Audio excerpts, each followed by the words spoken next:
नमस्कार।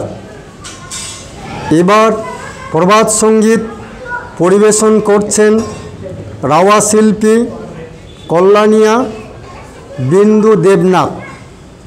तबलाय संगत करছেন दीपेश पाल। नमस्कार।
लधुराम बर्मन अपनी आसन ग्रहण करुन। आजकेर 69तम बक्ता लधुराम बर्मन आमादेर स्मारक बक्तृतामालाय बक्तव्य देওয়ার জন্য এসেছেন। তাকে আমরা স্বাগত জানাচ্ছি, অভিনন্দন জানাচ্ছি। প্রথমে लधुराम बर्मन के गुरुदेवेर चरणे पुष्पार्घ्य निवेदन करार जन्य अनुरोध करছি।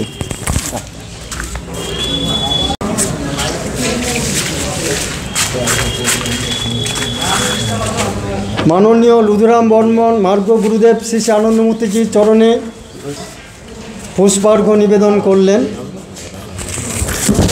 তিনি অত্যন্ত সৌভাগ্যশালী, ভাগ্যবান। বাবার সাথে তার পার্সোনাল কন্ট্যাক্ট হয়েছিল, তা আমরা খুবই গর্বিত, খুবই আনন্দিত।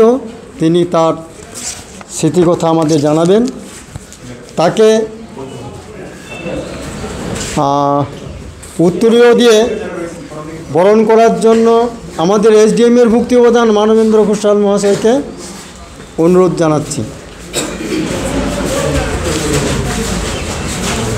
বীরভূমের এসডিএমের ভুক্তি প্রধান মাননীয় মানবেন্দ্র ঘোষাল মহাশয় উত্তরীয় দিয়ে লুধুরাম বর্মনকে বরণ করে নিলেন। সাধু সাধু সাধু। আপনি আসন গ্রহণ করুন। আমাদের আজকের এই স্মারক ভাষণমালায় দ্বিতীয় বক্তা লুধুরাম বর্মন, তাকে অনুরোধ করছি বাবার কথা শোনানোর জন্য।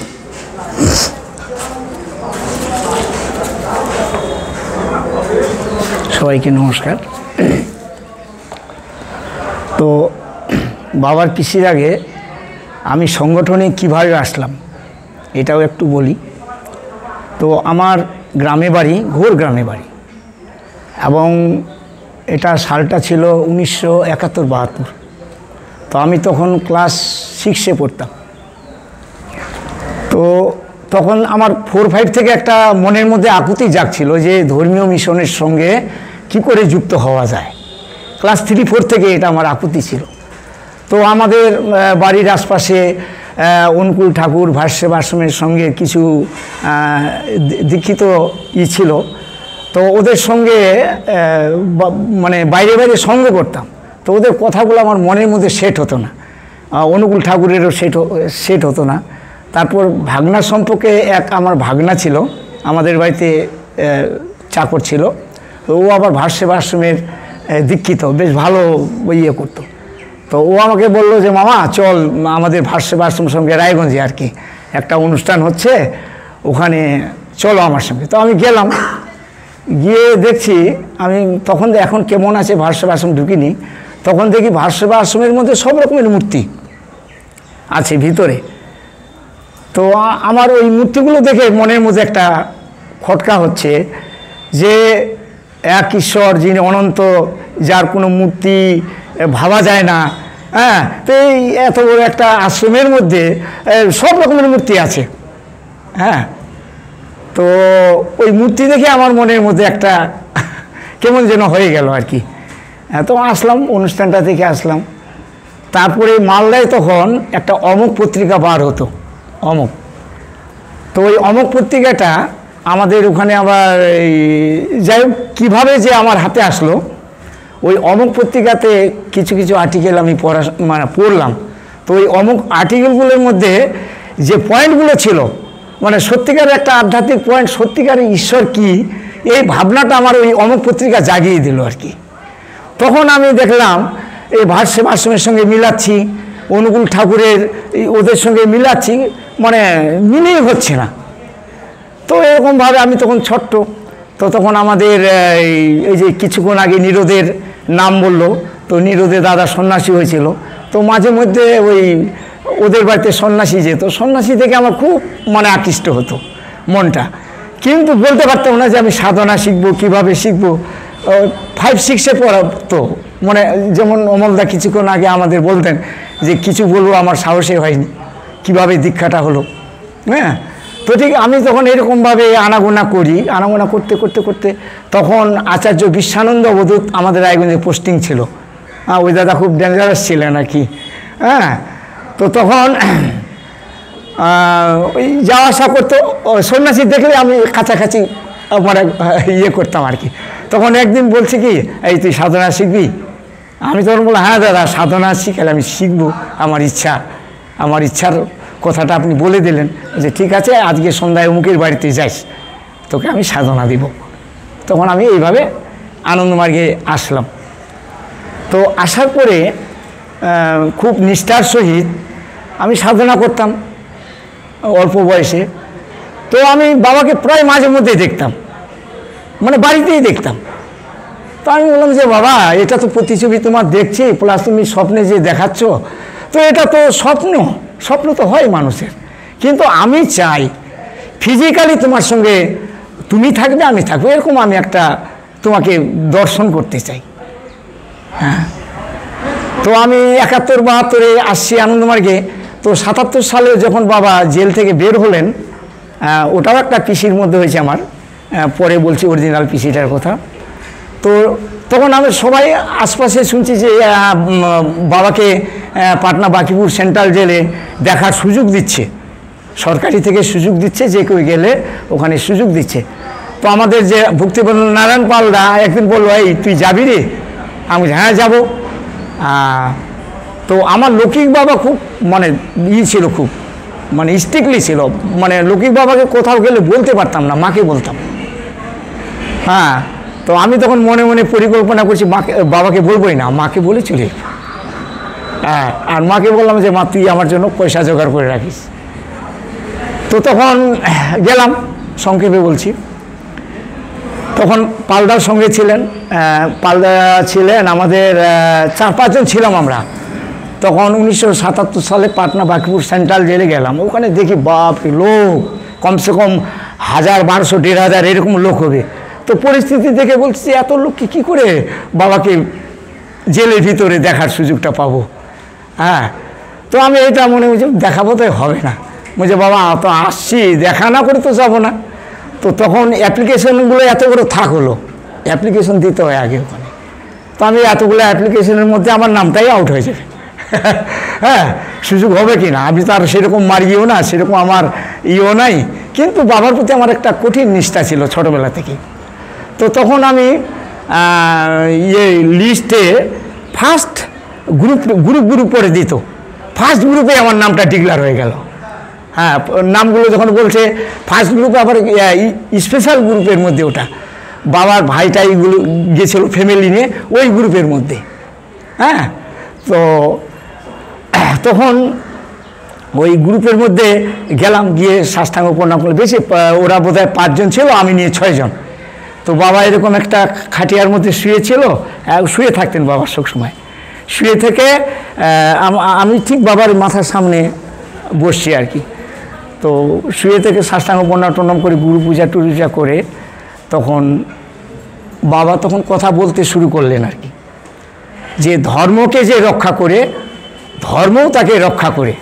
তো এটা পাটনা বাকিপুর সেন্ট্রাল জেলের আরও অনেক কিছু বলেছেন, ওই বক্তব্যটা আমি মনের মধ্যে গেঁথে নিয়েছি। হ্যাঁ, তো ধর্মটা তাহলে কি, আনন্দমার্গের ধর্মটা কি তাহলে? হ্যাঁ, তো বাবা যখন ধর্মের কথা বললো, তাহলে আমাকে অরিজিনাল আনন্দমার্গের ধর্মটা কি এইটা আমাকে বুঝতে হবে। তখন ওইখান থেকে বাবার কথা থেকে আনন্দমার্গের ধর্মটাকে আমি নিজেকে যাচাই করার মানে যে সংগ্রাম, হ্যাঁ, সেটা করেই যাচ্ছি। কিন্তু তারপরে 77-এর পরে ওটা বোধহয় শেষ আর কি। আমি বোধহয় 77 সালের বোধহয় অনেক আগে গেছিলাম পাটনা বাকিপুর সেন্ট্রাল জেলে, যখন 77 সাল শেষ হচ্ছে। তো বাবাকে আমি প্রায়, বাবা আমাকে দেখা করেন, মানে স্বপ্নযোগে, ঠিক ভোর 4:30-4:30 মধ্যে ফুট করে জেগে যাব। তো আমি তখন বাবাকে মানে বাবা কিভাবে জেলের মধ্যে আছে ওই ইটা দেখছি কিন্তু বাড়িতে স্বপ্নযোগে। হ্যাঁ, তো আমি তখন বলছি যে বাবা তোমাকে জেলেও দেখে আসলাম, কিন্তু পার্সোনাল তোমাকে দেখা হলো না, কিন্তু তার সঙ্গে আরও ছিল। হ্যাঁ, কিন্তু যেটা আমি শুনতাম পিসি, তো আমার তো পিসি না হওয়া পর্যন্ত আমি তোমাকে বিশ্বাস করবো না যে তুমি পরম পুরুষ।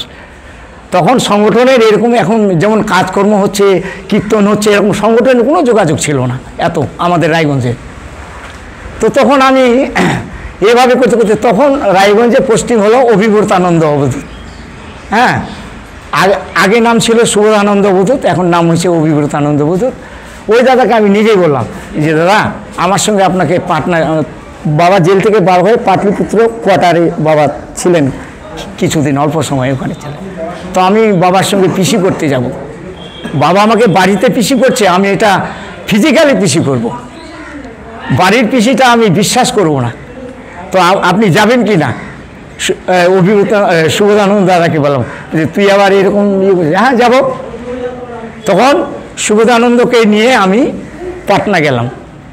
আবার পাটনা বাকিপুর সেন্ট্রাল গেলে তো ফার্স্টে ওখানে দর্শন হলোই, তো পিসি করার জন্য আমি আবার পাটনা গেলাম দাদাকে নিয়ে। ওখানে গেলাম গিয়ে ঠিক 12টার মধ্যে পৌঁছানোর পরে তারপরে বলছে এটা 12টা, বাবা তো এই সময় কারোর সঙ্গে কথা বলে না, এই রেস্টের টাইম। তো তবু দাদা ওই ভিএসএস গেটে থাকে, ওকে বললো যে এরকম রায়গঞ্জ থেকে আসছে, তুমি একটু খবরটা দাও তো। তখন রামানন্দ পিয়েছিল, হ্যাঁ, তখন ওই ভিএসএস যে বাইরে গেটে ছিল, ও তখন ভিতরে বলল হ্যাঁ এরকম আসছে একজন, হ্যাঁ রায়গঞ্জ থেকে। তো আমি আবার খুব নিষ্ঠার সহিত গেছি, মানে ট্রেনে উঠছি রায়গঞ্জে থেকে ট্রেনে, মানে খাওয়া দাওয়া কিচ্ছু, মানে যতক্ষণ পর্যন্ত বাবার সঙ্গে আমার পিসি না হচ্ছে ততক্ষণ পর্যন্ত আমি কিচ্ছু খাবো না, জল পর্যন্ত খাবো না, এটা আর একটু নিষ্ঠা নিয়ে গেছি। তারপরে ভিএস বলার সাথে সাথেই আবার ওই রামানন্দ তখন বাবার ভিতর থেকে বেরিয়ে বলছে রায়গঞ্জ থেকে কে আসছো, তাড়াতাড়ি আসো। হ্যাঁ, আমি তখন দাদাকে বলছি দাদা একটু মুখটুকুলা চোখ জল টল দিয়ে হাত মুখগুলো দিয়ে, বলছে না না তোমাকে এই মুহূর্তে ডাকলো, হ্যাঁ ওগুলো পরে করো, দেরি করা যাবে না। হ্যাঁ, তখন আমি ঠিক ওই মুহূর্তে চলে গেলাম ভিতরে, গিয়ে নিজের মনে সাষ্টাঙ্গ প্রণাম করলাম, সাষ্টাঙ্গ প্রণাম করে উঠলাম। হ্যাঁ, উঠে আমাকে সোজা বলছে, মানে একটা জন্ম হলে যে কচ্ছি শিশু হয় সেই পরিস্থিতি আমাকে করলো, কিন্তু খুলে বলছি না, বুঝতে পারলেন তো?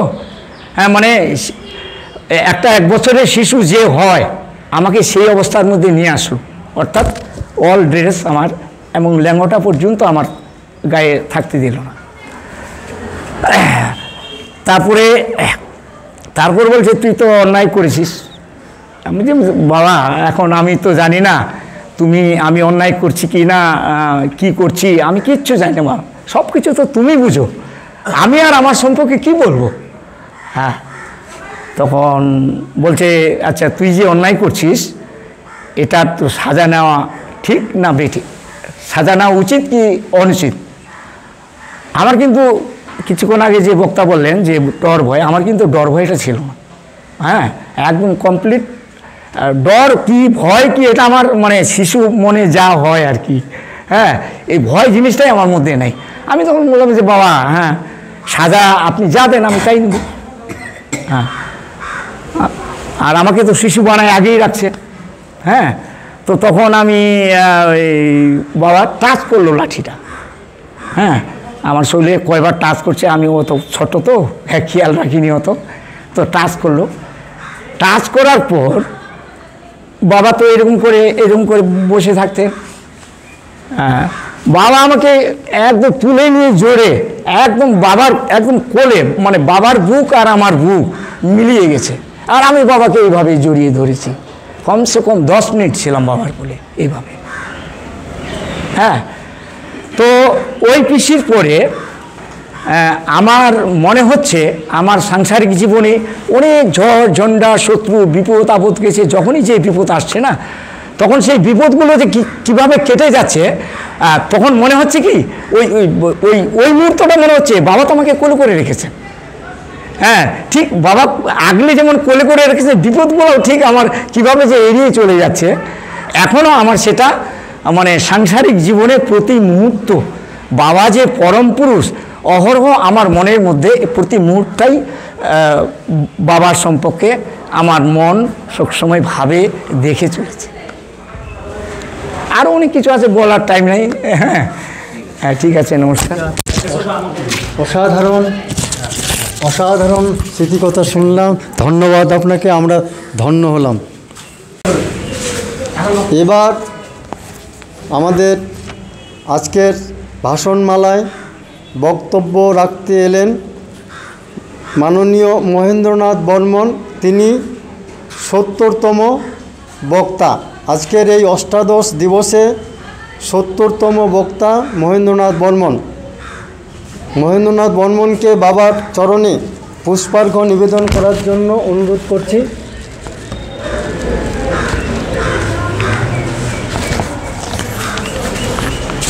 পরমারাধ্য গুরুদেব শ্রী শ্রী আনন্দমূর্তিজির চরণে পুষ্পার্ঘ্য নিবেদন করলেন মহেন্দ্রনাথ বর্মন।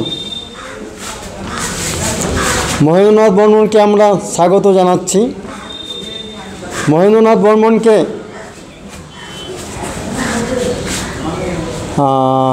উত্তরীয় দিয়ে বরণ করার জন্য আমি মাননীয় নবকুমার সিনহাকে অনুরোধ করছি।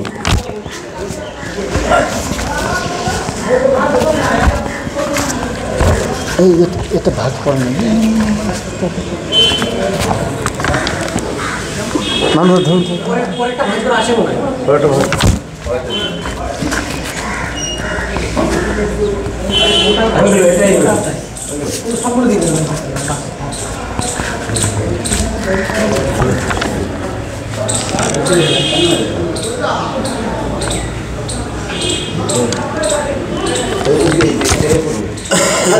করে দিন না, দুভাগ করে দিন।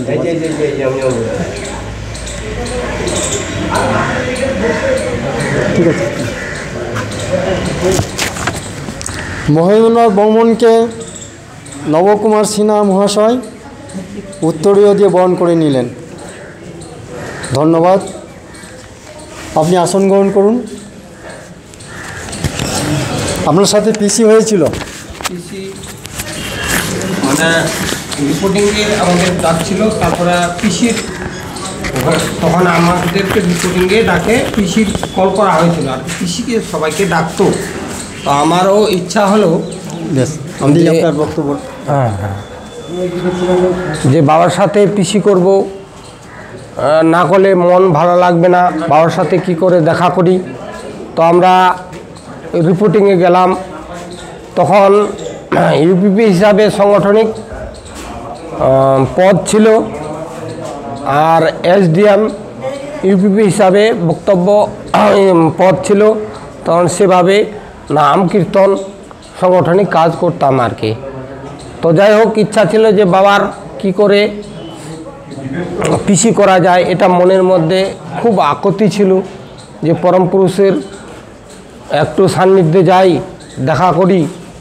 হ্যাঁ, তখন প্রথম দিন গেছি, অন্যান্যবারও গেছি রিপোর্টিংয়ে আমরা। হ্যাঁ, রিপোর্টিংয়ে গেছি, তো অন্যান্যবার খুব ভালোভাবে যত্ন নেওয়া হতো বা পরিবেশন করা হতো, আমাদের ডাকতো, ক্লাস করা হতো। কিন্তু দ্বিতীয়বার আর সেরকম দাদারা হয়তো খেয়াল পায়নি বা কীরকম কী। তখন আমরা ভাবছি যে এবারে যে এসেছি রিপোর্টিংয়ে বাবার সঙ্গে পিসি করব বড্ড আশা করে, তো এবার কেন কোনো খোঁজ খবর নেই, আর কবে আমাদের বাবার পিসি করাবেন দাদারা, সে তো মনের মধ্যে আর কি খিলিখিলি চিন্তা আমাদের। তখন একদিন আমাদেরকে রাত্রেবেলায় গ্রুপ হিসাবে কয়েকজনকে ডাকলো, তো কি যে পরম পুরুষের লীলা। হ্যাঁ, তারপরে আমাদের রিপোর্টিংয়ে বাবার মন্দিরে যাওয়ার আগেই বাবা চলে গেছেন, দাদাদের নিয়ে তাড়াহুড়া করছেন, বকা দিচ্ছেন আমাদের পিছনে। আমরা শুনছি, নিচে আর শুনছি, উপরে বাবার খুব রিপোর্ট চলছে। হ্যাঁ, দাদাদের নিয়ে জিএস দ্বারা আর অন্যান্য সন্ন্যাসী দাদারা। তো আমরা নিচে শুনছি, হ্যাঁ, উত্তরবঙ্গ থেকে কত মার্গীরা কষ্ট করে এসেছে। হ্যাঁ, তারা এতক্ষণ পর্যন্ত কেন তোমাদেরকে করা হয়নি, আমরা জানতে পারছি, বুঝতে পারছি যে কেন তাদেরকে ব্যবস্থা নেওয়া হয়নি। তো তখন বলে যে আজকে হবে না, কালকে। দাদারা এসে খবরটা দিল যে আজকে হবে না, কালকে আসো। তখন ঠিক আছে। তখন পরের দিন আমাদেরকে 3 জন মিলে পিসি কামরায় ডাকলো, মানে বাবার রিপোর্টের যেখানে নিত আর কি সেখানে ডাকলো। তো আমরা একসাথে সাষ্টাঙ্গে প্রণাম করে, বাবা বসে আছে, সাষ্টাঙ্গে প্রণাম করে। হ্যাঁ, আর তখন বাবা অনেকগুলা কথা আমাদেরকে বললো। একসাথে তিনজন আছেন? হ্যাঁ, তিনজন আছি। আমাদের পার্সোনাল না, আমরা তিনজন আছি। তিনজনকে ডাকছিল তখন গ্রুপ হিসাবে। পার্সোনাল আমার ইচ্ছা ছিল, বাবা সেইভাবে নেন নাই। হ্যাঁ, তো তিনজন আছি। তখন তিনজনের একজন কলেজে হাই স্কুলের সায়েন্সের মাস্টার হবে নাকি বালুরঘাটের, হ্যাঁ, উনি ছিলেন। ওনার তখন ডেমোক্রেশন নাকি অত কিছু বুঝতাম না, ডেমোক্রেশন বাবা, হ্যাঁ, সেটা শুরু করে দিলেন। তখন ওনাকে জিজ্ঞেস করলেন, হ্যাঁ, নাম কি ওনার? অসীম দা নাকি ছিল, হ্যাঁ, সায়েন্সের টিচার ছিল, হ্যাঁ। তখন বলছে তোমার এখানে ব্যথা হয় বুকের মধ্যে? বলে হ্যাঁ বাবা, ব্যথা হয়। বলে জিএসদাকে বলছে দেখো তো ওর ব্যথাটা দাও, লাঠিটা টাচ করে এবার ছুঁয়ে দাও। লাঠিটা টাচ করে তখন বুকের মধ্যে ছুঁয়ে দিল। আগে দেখালো যে বলে হ্যাঁ দেখো তো একটু লক্ষ্য করে বুকটা কীরকম আছে। যে বলে দেখলো যে ঘামে গেছে বুকটা, হ্যাঁ, বুকটা ঘামে গেছে। বলে দেখো, তখন জিএসদা কাছে আসে লাঠিটা টাচ করে ওখানে মালিশ করে দিল। মালিশ দেওয়ার সাথে সাথে বাবা জিজ্ঞেস করছে যে এখন কেমন লাগছে বলো তো? বলে বাবা এখন তো নাই, তো কোনো বুকের ব্যথাই নাই, সারে গেল। তখন আর তো সারে গেল। তারপর ও ডেমোক্রেশন জীবনী শুরু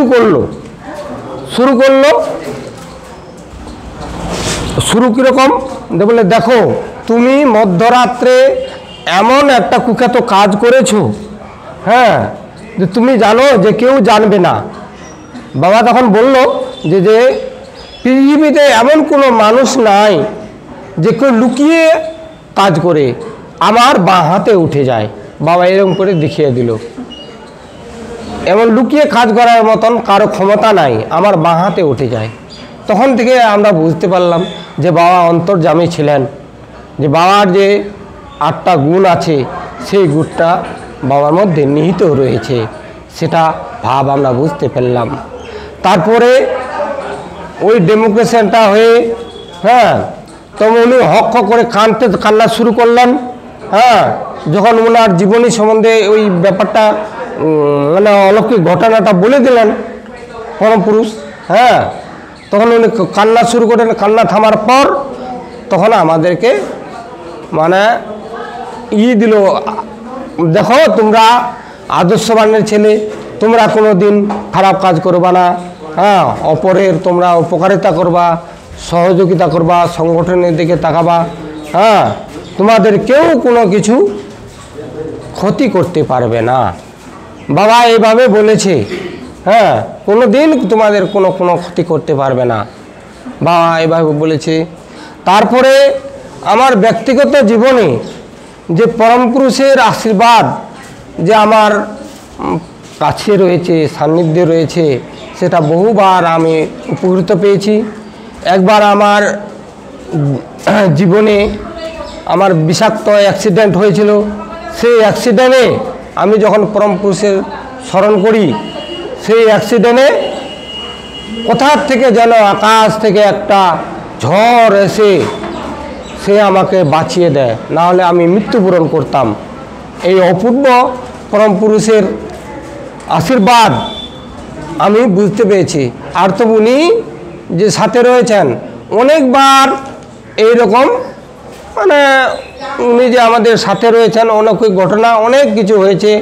একবার রিপোর্টিংয়ে যাওয়ার পয়সা ছিল না, তখন বই খুলে দেখছি আবার 500 টাকা পেয়ে গেলাম।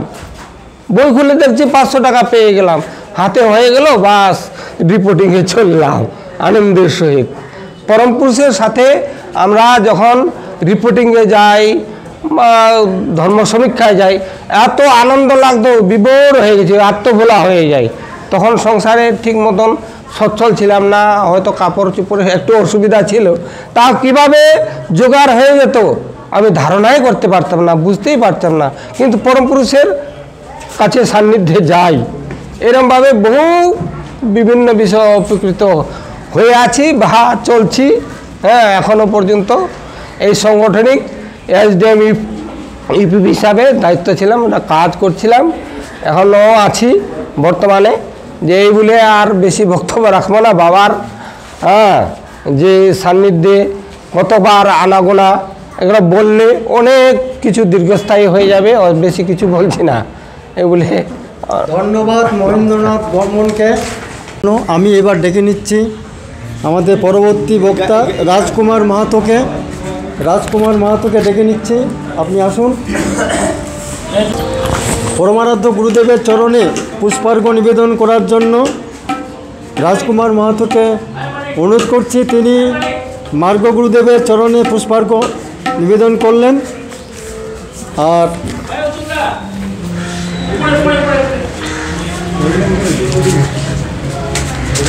আপনি আসন গ্রহণ করুন। মাননীয় অমল দেবনাথকে অনুরোধ করছি রাজকুমার মাহাতোকে উত্তরীয় দিয়ে বরণ করার জন্য। অমল দেবনাথ মহাশয় রাজকুমার মাহাতো মহাশয়কে উত্তরীয় দিয়ে বরণ করে নিচ্ছেন। সাধু সাধু সাধু সাধু সাধু। আপনি আসন গ্রহণ করুন।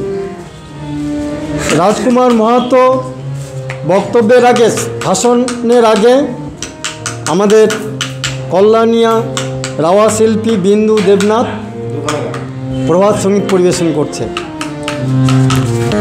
जय शिव स्वयं हो पशुपते, जय शिव स्वयं हो पशुपते, आदिश्वरा अनादिनाथ भूर्जटि, आदिश्वरा अनादिनाथ भूर्जटि, सर्वादि साक्षी विधाति ते, सर्वादि साक्षी विधाति ते, जय शिव स्वयं हो पशुपते, जय शिव स्वयं हो पशुपते।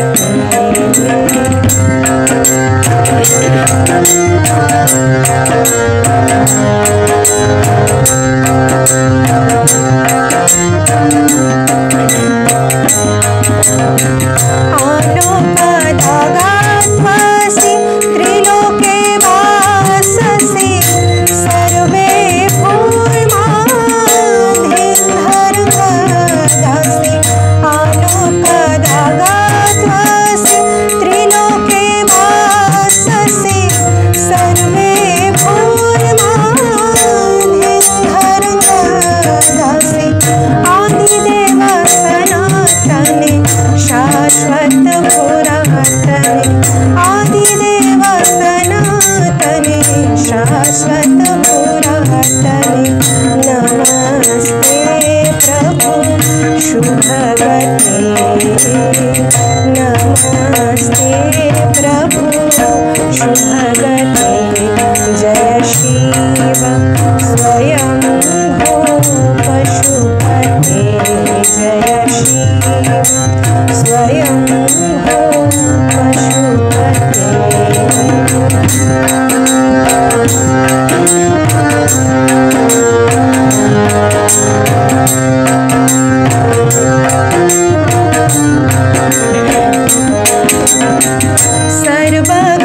सर्वगुणान्वित गुणातीत ईश्वर, सर्वात्यागी क्रंगन अधीश्वर, सर्वगुणान्वित गुणातीत ईश्वर, सर्वात्यागी क्रंगन अधीश्वर, आले आले हसे सुमधुर हाससे, काले काले हसे सुमधुर हाससे, सर्वलोकांधर लोकपते,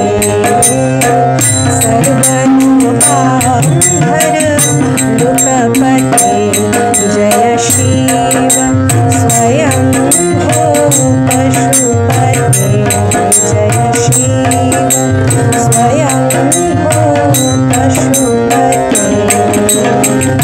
आदिश्वरा अनदिनाथ भोजते आदिश्वरा अनदिनाथ भोजते सर्वादिशाक्षी विधानी सर्वादिशाक्षी विधानी जय शिव स्वयं पशुपति স্পর্শ করে শতকোটি প্রণাম জানাই।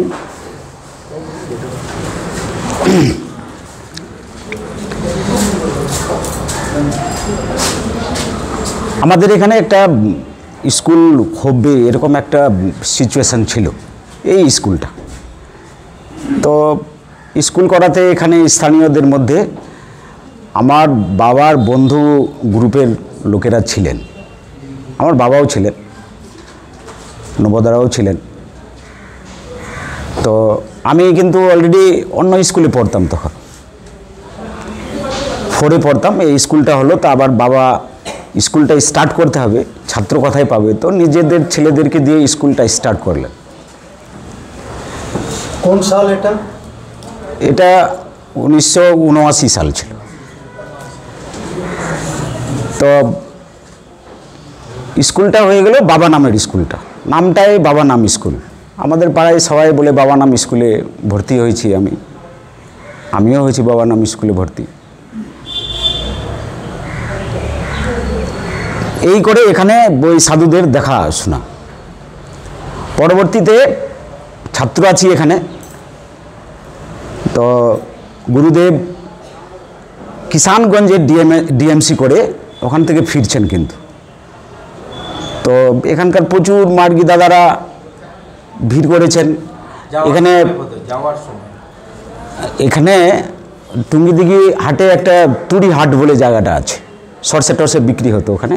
তো ওখানে আমাদের খগেনদার নেতৃত্বে উনি ভিএসএসের বড় একটা করেছেন, প্রেড করাচ্ছেন ওখানে। আমরা ছাত্র স্কুলের আমরাও পৌঁছেছি। বাবা ওদিক থেকে আসবেন, বাবাকে দেখতে হবে। স্কুলের ছাত্র আছি, বাবাও আমার লৌকিক বাবাও বলেন হ্যাঁ দেখতে হবে। সবাই এলাকার প্রচুর মানুষ বাবার প্রতি শ্রদ্ধা রেখে প্রচুর মানুষ ভিড় করেছে। আর এই স্কুলের যারা প্রতিষ্ঠা ব্যক্তি এখানকার স্থানীয়রা ছিলেন, তারা অবশ্যই এখানকার প্রতিষ্ঠিত ব্যক্তি এবং সম্মানীয় মাননীয় ব্যক্তিগণ ছিলেন। তো ওনারা বলছেন প্রচুর লোক জমা হয়েছে, এই করতে প্রায় অনেকক্ষণ সময় কেটে গেল। আর অত লোকের মধ্যে বাবাকে কি করে দেখা যাবে? তো ওই রাস্তার পাশে একটা পিপুলের গাছ ছিল, বট গাছ। তো আমি আর আমাদের দীনানাথ করণ জি ছিলেন, উনি আনন্দমার্গী, ওনার এক ছেলে আমার সহপাঠী সঞ্জয় কুমার করণ, আমরা দুজন ওই গাছতলাতে আছি। তো হঠাৎ দেখি বাবার একটা সাদা রঙের ট্যাক্সি ওখানে দাঁড়াইছে। আগে থেকে প্রচার ছিল যে বাবা নামবেন ওখানে। তো হঠাৎ একটা ট্যাক্সি যে ওখানে দাঁড়াইছে, ঠিক আমাদের সামনেইটা দাঁড়াইছে ট্যাক্সি। বাবা ওখান থেকে মানে গেটটা খুলেছে, কিন্তু বাবা নামেনি। আমরা দেখতে পেরেছি, আমি আর সঞ্জয় দেখতে পেয়েছি, আর বহু লোক দেখেছে। ওই গেটটা খুলবার পরে এই কয় মুহূর্তের মধ্যে বাবা এখান থেকে বের হয়ে গেলেন। গান চলছে এদিকে, বাবা নাম কেবলম, পুরো সবাই গান বাজনা করছে, স্লোগান হচ্ছে পরমপিতা বাবা কি জয়, ভগবান শ্রী শ্রীরাম মূর্তি জি কি জয়। আমার মনে প্রশ্ন জাগছে, এই একটা সাদা পাঞ্জাবি পরা, ধুতি, এই এত বেটে লোক, এটা আবার ভগবান হয় নাকি? সেই থেকে প্রশ্ন শুরু হলো। প্রশ্ন থাকছেই, যেহেতু এই সংগঠনের ছাত্র বাবা মার্গর সঙ্গে যুক্ত ছিলেন। তো যখন আমি 7-এ পড়ি, তখন আমাদের যে আমার বাবার যে বন্ধু ছিলেন দীনানাথ করণজি, রামচরিত্রজি, ওনারা আজকে নেই।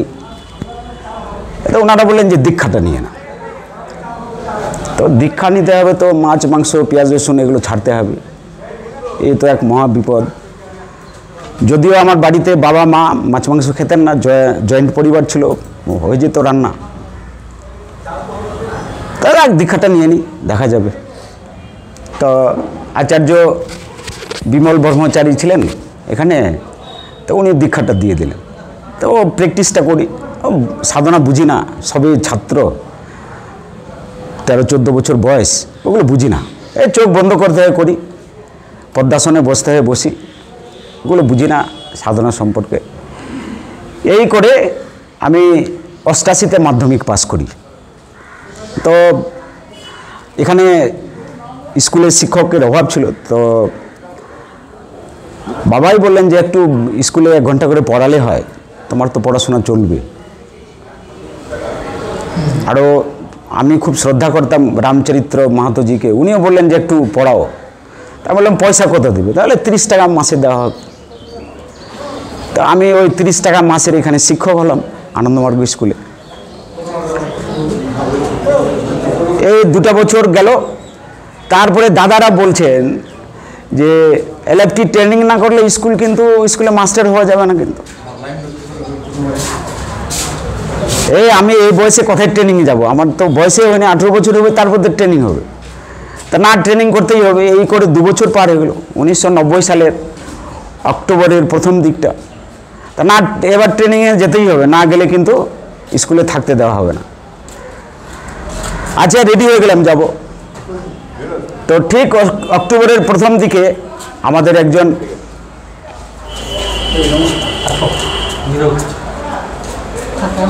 আমাদের একজন আনন্দী সন্ন্যাসী দাদা আচার্য চেতনানন্দজি, উনি সব স্কুল কিন্তু ভিজিট করে বেড়াচ্ছেন, আনন্দমার্গ স্কুল, সব স্কুল পাকা বাড়ি হয়ে যাবে। তো স্কুল ভিজিট করে বেড়াচ্ছেন।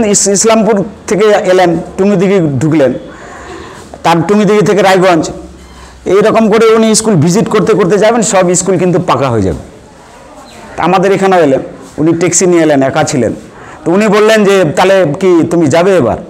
আমিও দেখছি ট্যাক্সিতে কলকাতা যাব, বিশাল ব্যাপার, চলে যাই।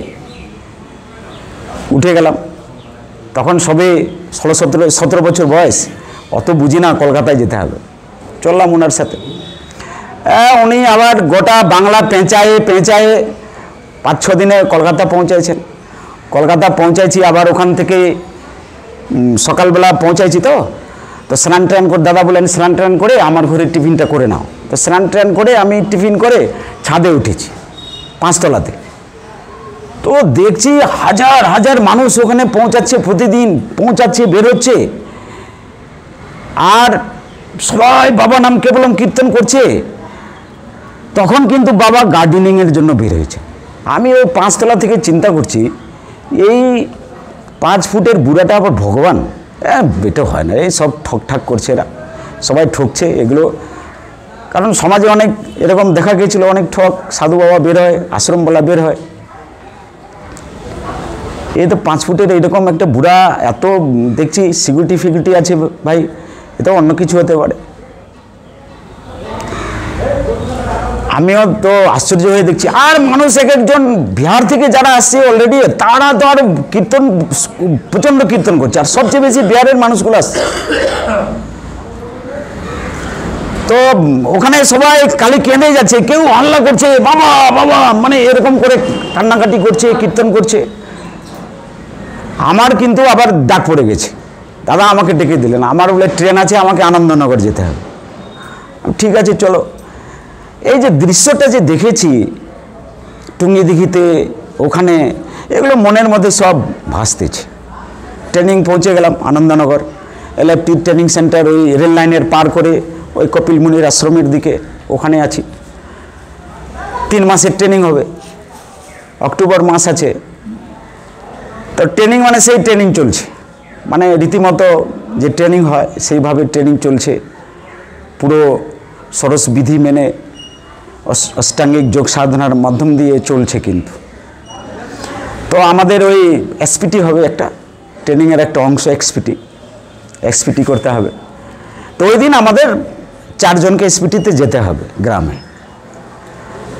তো একজন এই প্রোগ্রাম ফাইনাল হয়ে গেলো, একজন দাদা এলেন, বললেন যে এখান থেকে রাজকুমার মাহাতো, মনোজ সিং আর প্রশান্ত ছিল একজন, ও মিদনাপুরে, এই 3 জনের ডাক পড়ে গেল আমাদের কলকাতায় যেতে হবে 14 তারিখ, অক্টোবরের 14 তারিখ।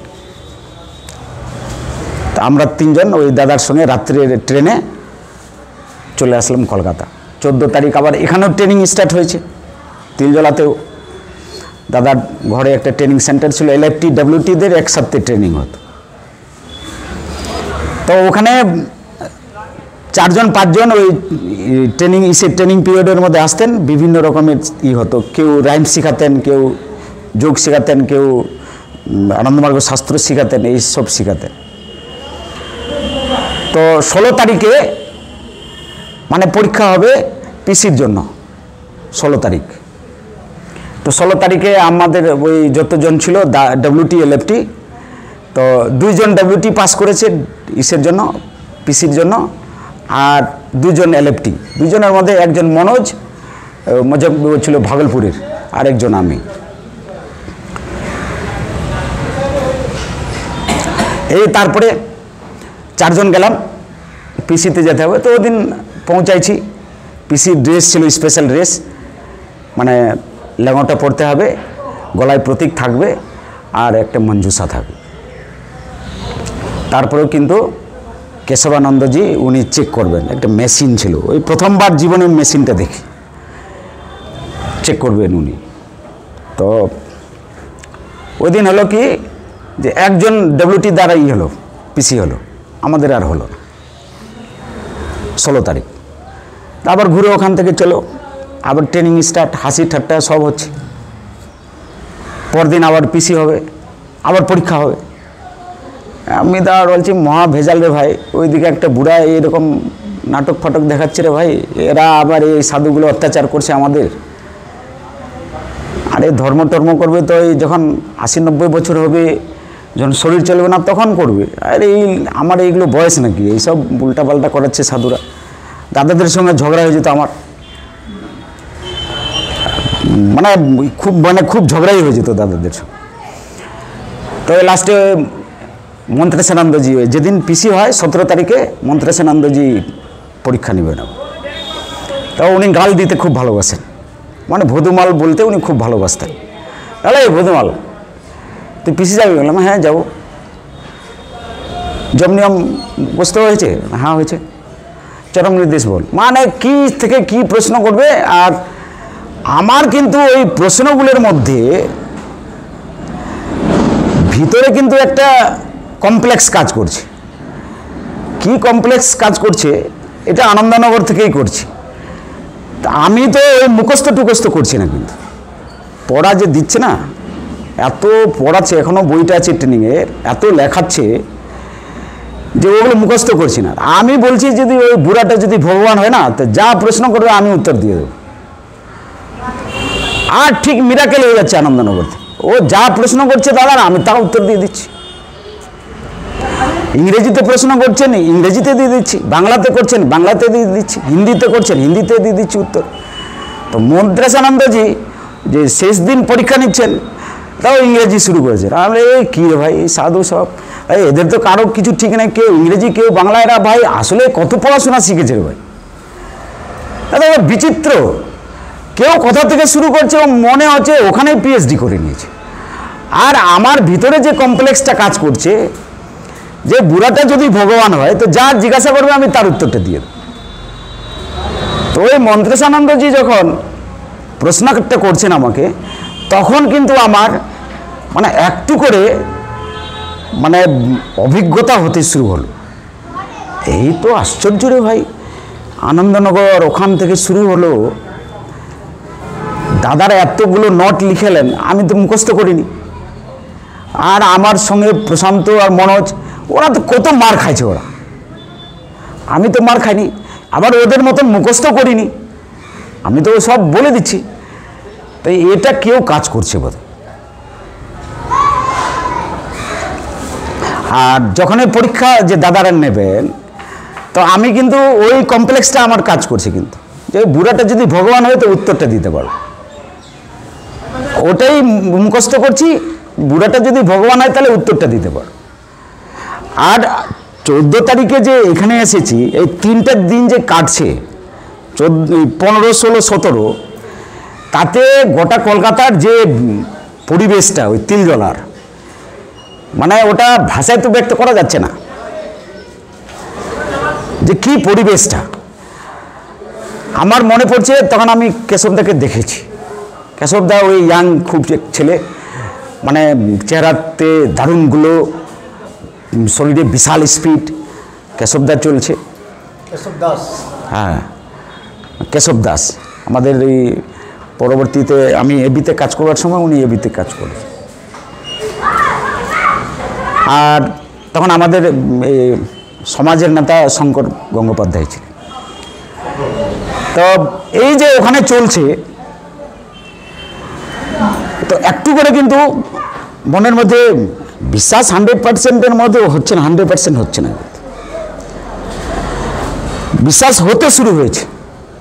গাছ, বিশ্বাসের গাছটা জন্মে গেছে। এতগুলো যে পার করে দিয়েছি, তারপরে ওই যে মন্ত্রেশানন্দজি যে পরীক্ষা নিচ্ছেন, তো মন্ত্রেশানন্দ জিজ্ঞাসা করছেন হোয়াট ইজ ইউর প্রেজেন্টেজ। আমি প্রেজেন্টেজের উত্তরটা দিচ্ছি, আমি উত্তরটা দিয়েছি, কিন্তু আই এম 17 years old, উত্তরটা দিয়েছি, কিন্তু প্রেজেন্টটা পড়ে আমি ওইটা প্রেজেন্টেজটা যখন ওই শব্দটাকে আমি বারবার ভিতরে উচ্চারণ করছি, তার যে ভাইব্রেটটা আছে প্রেজেন্টেজ একসাথে করলে, আমি গুরুদেবের কাছে কিছু উপহার নিয়ে যাব এই কথাটা বলেছেন, তার উত্তরটা দিচ্ছি না আমার ভয়েসটার উত্তর দিচ্ছি। উত্তর আমি দিয়েছি, ওনার মন পুঁতে উত্তরটা হয়েছে।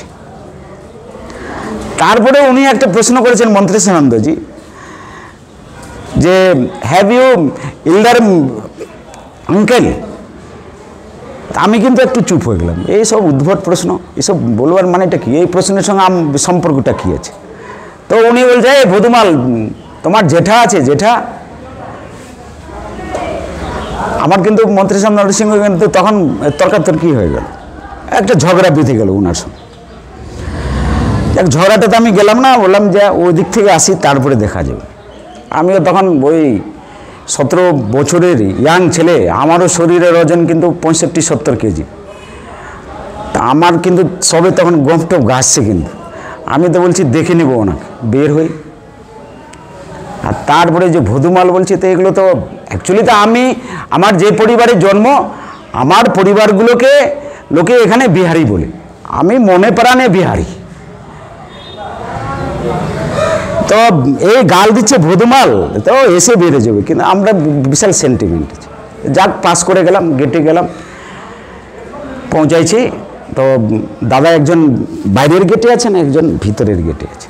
তো বাইরের গেটের দাদা কেশবানন্দজি চেক করে নিলেন, ওই যন্ত্র দিয়ে চেক হয়ে গেল। ভিতরে ঢুকেছি, দাদারা শিখিয়ে দিয়েছিলেন ষষ্ঠাঙ্গ দিতে হবে। ষষ্ঠাঙ্গ দিয়ে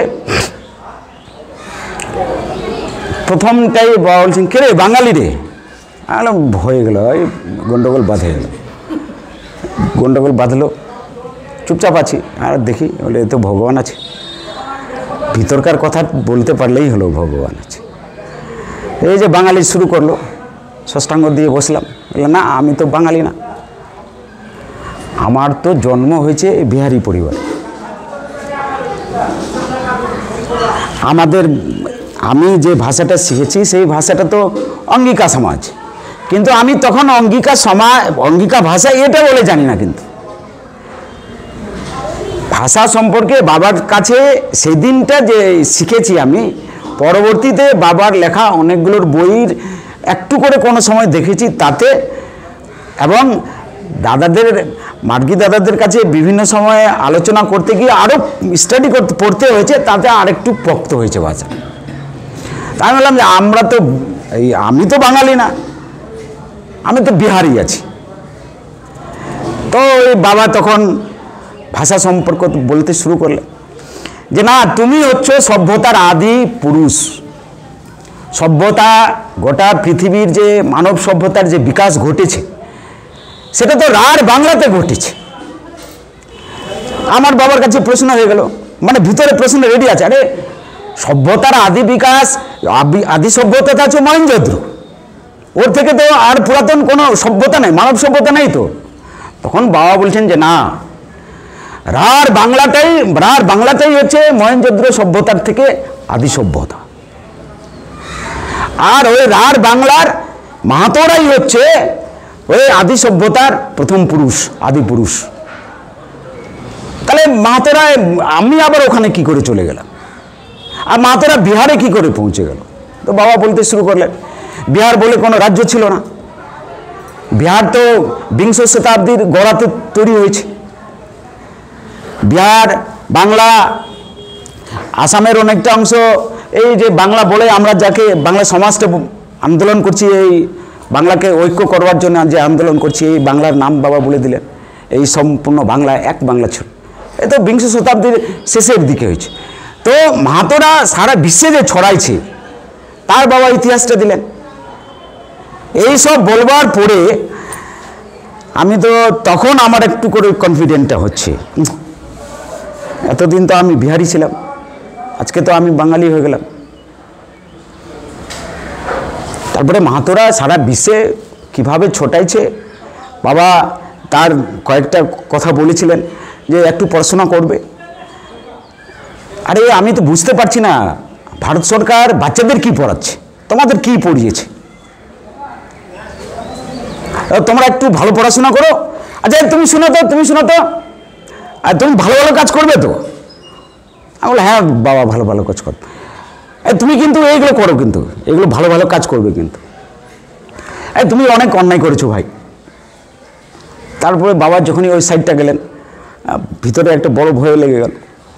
আমি বলে ফেলি, আমি গোপন রাখিনি, সেহেতু আমি গোপনটা রাখব। আমার গ্রামের একজন ছেলেকে সাপে কামড় দেয়, তা আমি ছোটোবেলাতে থেকে কিন্তু পরোপকারী। তো ওই বাচ্চাটাকে যখন সাপে কামড় দেয়, তো তখন কিন্তু সঙ্গে সঙ্গে বাচ্চাটাকে নিয়ে আমি, ওর বাবাও নেই কিন্তু, ওই বাচ্চাটাকে নিয়ে আমি কিন্তু রায়গঞ্জ হাসপাতালে চলে যাই, নাহলে মারা যাবে। সাপের রুগী, সাপ কামড়ের রুগীটাকে ছেড়ে দিলে তো মারা যাবে, তাকে নিয়ে আমি চলে যাই একাই। তো আমার পরনে ছিল একটা হাফ প্যান্ট আর একটা গেঞ্জি, আমি তখন 8 ক্লাসে পড়ি। তো ওই বাচ্চাটাকে নিয়ে আমি রায়গঞ্জ হাসপাতালে চলে যাই। তো ওই ছোটোবেলা থেকেই আমি কিন্তু অন্যায় বরদাস্ত করতাম না। তো হসপিটালে ওই থামো, এটা হলো আমি বলছি আরে মারে শেষ করে দেবো তোমাদের বাচ্চাটার যদি কিছু হয়ে যায়, এ তো সাপে কামড়েছে। তারপরে আমি আমার গেঞ্জির নিচের অংশটা ছিঁড়ে দিয়ে, গোল করে ছিঁড়ে দিয়ে ওটা বেঁধে দিয়ে নিয়ে গেছি, নাহলে ও তো মারা যাবে বাচ্চাটা। নিয়ে গেছি ওখানে, লড়াই ঝগড়া করে বাচ্চার চিকিৎসা হয়েছে, পরবর্তী তোর বাপ কাকারা পৌঁছাইছে, চিকিৎসা হয়ে গেছে। তো ওই বাচ্চাটার জেঠা আর আমি বাচ্চাটাকে রাত্রে রেখে দেবে ওখানে, আর ওর বাচ্চাটার জেঠা আর আমি ওখান থেকে আসবো। তখন তো এত গাড়ি ঘোড়া নেই,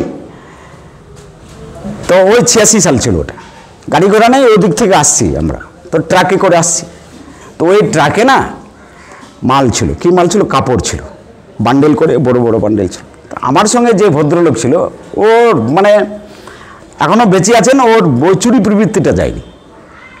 তো ওই ভদ্রলোক কী করে, যে ওই কাপড়ের বান্ডেলটা ছিঁড়ে না 10-12টা লুঙ্গি বের করে নেয়, লুঙ্গিটা বের করে নেয়। আমি কিন্তু দেখছি, আমি ওকে মানা করছি, এই লুঙ্গিটা কেন বের করছিস? তো ট্রাকটাতে অনেকগুলো লোক আছে, হুডের উপরে উঠে আছে, নিচে বসে আছে, আর এই যে চুপচাপ করে বাইর করে নিয়েছে কখন, আর কীভাবে গায়ে সেট করে নিয়েছে, মানে ওই দৃশ্যটা যদি না কেউ দেখেছে তো বিশ্বাস করবে না। হয়ে গেল, এবার ও নামেছে, যেহেতু আমরা একসাথে উঠেছি, এবার ওর সঙ্গে যদি না নামছি আমি, তাহলে তো ওরা যদি উঠে দেখে নেয় কাপড়টা বেরো গেছে, তাহলে তো আমাকে ধরে বাঁধিয়ে দেবে। তো ওদের কাছে বাঁচবার জন্য আমাকেও নামতে হয়েছে। তো আমিও ওর সাথে নেমে গেছি, নেমে গিয়ে তো মাঠে মাঠে পাটের ছিল, জমি ছিল, পাটের জমি দিয়ে ওখান থেকে প্রায় 3 কিলোমিটার বাড়ি, মাঠে মাঠে হেঁটে হেঁটে বাড়ি এসেছি। আর ও কিন্তু আমাকে একটা লুঙ্গি দিয়ে দেয়, আমি নেব না, ও রেখে চলে যায়, আমিও ছেড়ে দিই বাড়িতে, দিল। এই যে আমার চোরকে সমর্থন করা, চুরি করা জিনিসটা নেওয়া, বাবা বলে দিলেন।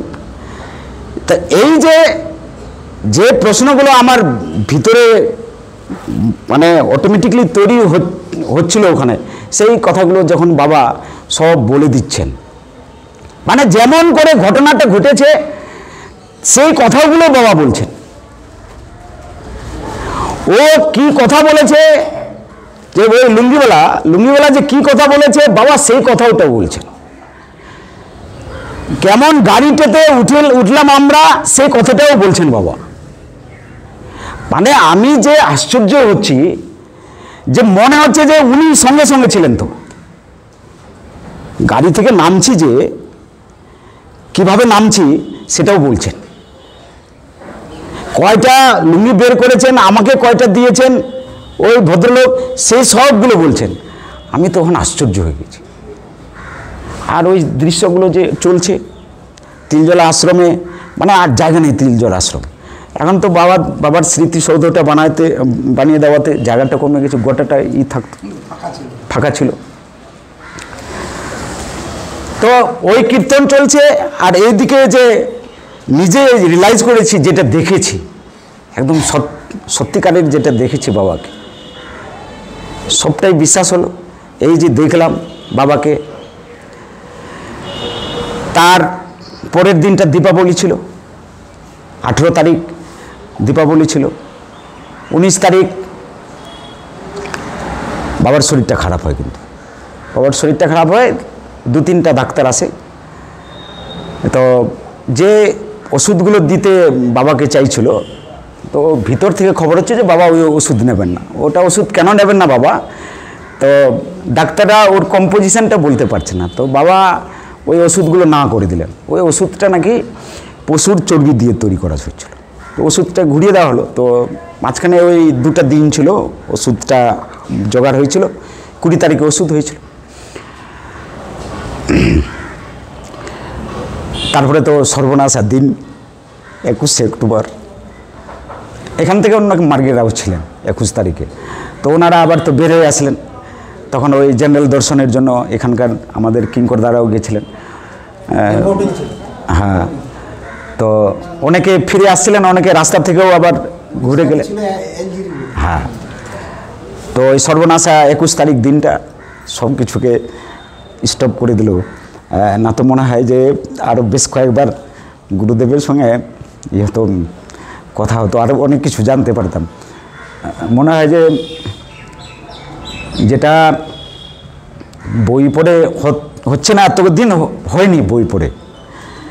1990 সাল, এখানে তো নয়, প্রায় 31টা বছর কেটে গেল, সম্পূর্ণ কেটে গেল। যেটা হয়নি, তো আর বোধহয় 2-1বার যদি ওনার দর্শনটা হতো, তাহলে মনে হয় যে আরও একটু ভালো কিছু সমাজের জন্য চিন্তা ভাবনা করতে পারতাম। আজও সেই থেকে আজও সংগঠনেই আছি। গুরুদেবের কথা তো বেরোচ্ছে না। জীবনে তো সংগঠনে আসার পর অনেক কিছু হয়েছে। সিপিএমের সঙ্গে লড়াই করেছি, সংগঠনে সমাজের কাজ করেছি, এবং ওগুলো না বললেই হয় যে গুরুদেব রক্ষা করছে। গুরুদেব রক্ষা করছে, যে গুরুদেব বলছে তাকে না গুরুদেব রক্ষা করছে। যে গুরুদেবই বলছে না, ও গুরুদেব ওনাকে কি রক্ষা করবে?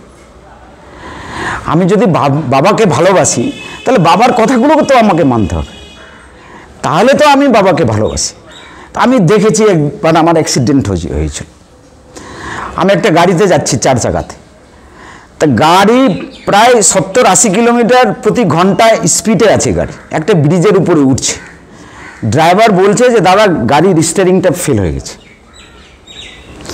গাড়ির স্টিয়ারিং যে ঘুরাবে, তো সে আর যেদিকে ড্রাইভার ইচ্ছা সেদিকে ঘুরবে, কিন্তু স্টিয়ারিংটা ফেল হয়ে গেছে। আমি তখন ভাবছি, আচ্ছা গুরুদেব আছে তো, আচ্ছা মরতে হবে তো, মরার একটা মজা আছে তো। কারো কেউ যে মরছে, তো মরতে কি আনন্দ সেটা তো দেখেনি, আমি এবার দেখবো। তো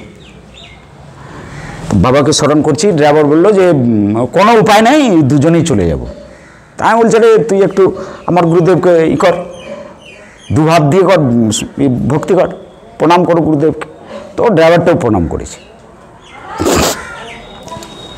করেছে, গাড়িটা ও অ্যাক্সিলেটারটা কম করে দিয়েছে, স্পিড কম হচ্ছে। ব্রিজে উঠে গেছে, ব্রিজ থেকে নামছে গাড়ি, এবার নামতে গিয়ে এবার জলের দিকে গাড়ি যাচ্ছে, ততক্ষণ কিন্তু আমার স্মৃতিটা কাজ করছে, জলে গাড়িটা নেমে গেছে, তখন ওই ভাসান জল আছে, ওখান থেকে আর আমার কিন্তু কোনো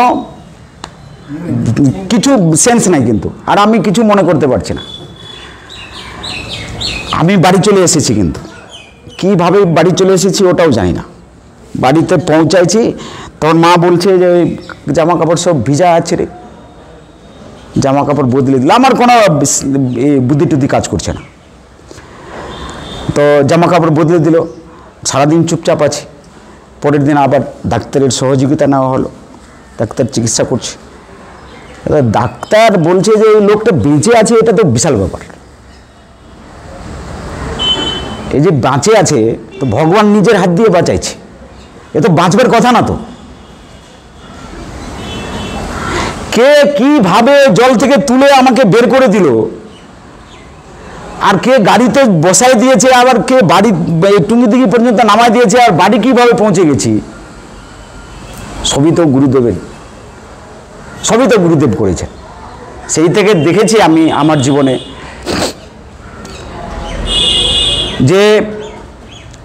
যে লোক একবার বাবা নাম কেবলম বলেছে, একবার বাবা তার মজুরিটা দিয়েছেন। একবার বাবা নাম বললে তার কত লাগে, তার সুদে আসলে এবং ফিক্সড ডিপোজিট করে যত জোগাড় হয় তার সুদ সমেত বাবা তাকে উপহার দিয়েছেন, হাত খুলে দিয়েছেন। আমার জীবনে অভিজ্ঞতা আছে। তো বলবার ছিল অনেক কথা, কিন্তু ওই যে কথাগুলো তো বেরোচ্ছে না, বেরোই হচ্ছে না কথাগুলো। চাইছি, অনেকবার চাইছি ওই কথাগুলো বলতে, কিন্তু বেরোচ্ছে না।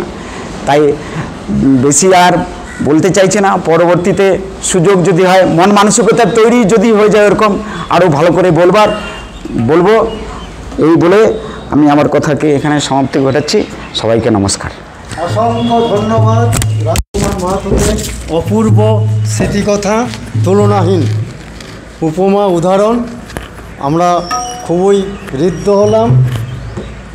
বাবার সম্পর্কে আমাদের একটা নতুন ধারণা জন্মালো। আপনাকে ধন্যবাদ। আমাদের অভিবাদন গ্রহণ করুন। নমস্কার। ঠিক আছে দাদা, আগামীতে আবার আমরা আসবো, আপনার রেকর্ডিং নেবো। ঠিক।